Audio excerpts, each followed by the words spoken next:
बिस्मिल्लाहिर्रहमानिर्रहीम। अस्सलाम वालेकुम। मेरा नाम अब्दुल करीम गिल है और आप देख रहे हैं ग्लोबल चेसबोर्ड।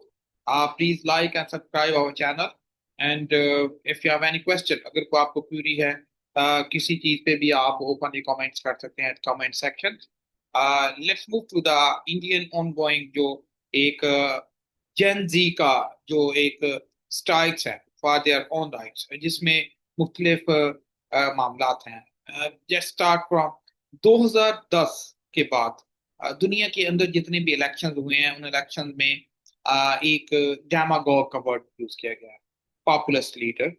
डेमागोग और पॉपुलिस्ट लीडर की हम बात करें तो वो लीडरान जो स्लोगन बेस्ड थे, जिनका एक स्लोगन था, एक नारा था, वो नारा लगा के अवाम को एक न्यू होप, एक नई उम्मीद की किरण जगा के फिर उन्होंने इलेक्शन कॉन्टेक्स्ट किया एंड देन फिर उन्होंने बर्जमान हुए अपनी सीटों पे। अगर मैं एग्जांपल देता जाऊं तो मोहम्मद बिन सलमान है, एमिल मैक्रोन है, व्लादिमीर पुतिन का भी तो वो आल दो वो मुसलसल आ रहे थे, लेकिन एक न्यू उसमें डोनाल्ड ट्रंप है, इमरान खान है, नरेंद्र मोदी है एंड मैनी मोर्स, और जो लोगों को एक slogan base and agenda base. अब डेमागोग की बात करें तो डेमागोग वो लोग होते हैं जो क्राउड पुलर होते हैं, जो लोगों को अपनी तरफ मतवज्जो करते हैं, जो फैन फॉलोइंग बहुत ज्यादा होती है।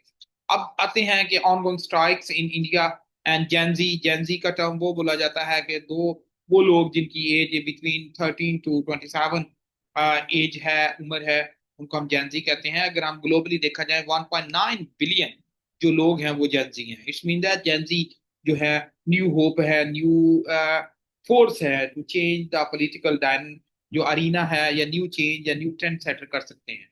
अगर हम सिर्फ बात करें पर्टिकुलरली इन इंडिया, 377 से लेके 400 मिलियन जो पॉपुलेशन है वो जैन जी पे है।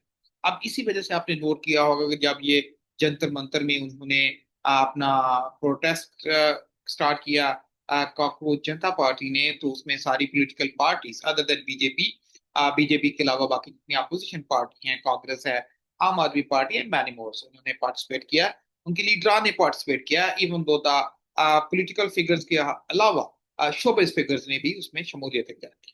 उसकी मल्टीपल वजूहात हैं। देखें, ये जो यूथ है, ये जो जंतर मंतर के सामने उन्होंने जो किया है, अगर हम देखा जाए तो साउथ एशिया में it's not a new.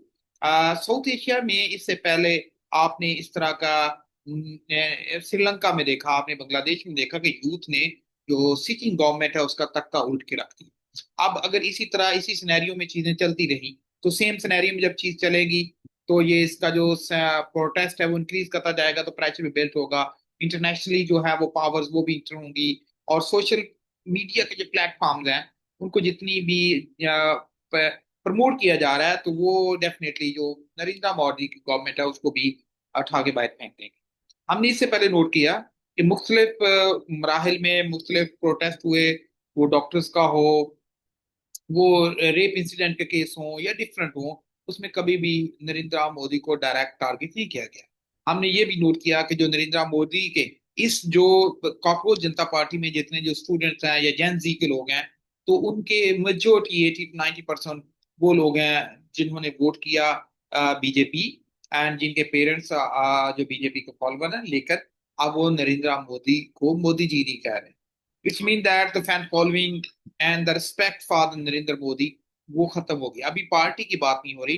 No body blaming to the जो है बीजेपी, हर कोई नरेंद्र मोदी को ही ब्लेम कर रहा है क्योंकि he is the prime minister of India. And जो एजुकेशन मिनिस्टर है, नीट का एग्जाम लीक होना, ये कह लें कि स्टार्टर पॉइंट्स हैं, these are actually flashing situation, but the real scenario या रियल जो टारगेट है वो बेसिकली चेंज है। अगर इंडिया के अंदर ये नॉन ट्रेडिशनल सिक्योरिटी थ्रेट्स इसी तरह इंक्रीज करते रहते हैं, प्रिवेल करते हैं, तो अभी जो एक चीज मैंने नोट की है, जो टोटल वोट है वो 96.88 मिलियन लोग हैं। तकरीबन 966 राउंड अबाउट मिलियन है। अब उसमें से अगर जेनजी देखा जाए वो 33 से 35% के करीब करीब उनकी जेनजी की स्ट्रेंथ है। It's mean that upcoming election Gen Z जो है वो बड़ा टफ टाइम देंगे तो नरेंद्र मोदी टू सी जो नरेंद्र मोदी की पार्टी को। और इसीलिए जो पॉलिटिकल फिगर्स हैं, ऑपोजिशन की मैं बात कर रहा हूँ, ऑपोजिशन के जो लोग हैं उसको जॉब दर जॉब ज्वाइन कर रहे हैं टू गेट अटेंशन, और अपनी जो एफिलिएशन के लिए यूथ को अपने साथ मिलाने के लिए। तो it will be very tough situation and very difficult to handle youth. तो आई थिंक तो नॉन ट्रेडिशनल सिक्योरिटी थ्रेट की तरफ बढ़ते गए तो it will be a new wave of Arab spring like, जिस तरह अरब स्प्रिंग के अंदर उसने जो अरब मिडल ईस्ट के अंदर जो बड़ी स्टेबल गवर्नमेंट थी इकोनॉमिकली एडमिनिस्ट्रेटिव वाइज, उनको भी उठा के बाहर फेंक दिया। तो जो लोगों के छोटे छोटे जो मिसाइल्स होते हैं और जब ये बढ़ते जाते हैं, लोगों की जो नफरत का जो दायरा कर बढ़ता जाता है, तो फिर एक वक्त आता है कि लोग किसी की भी केयर नहीं करते। Have a good day, stay blessed, thank you very much, see you next.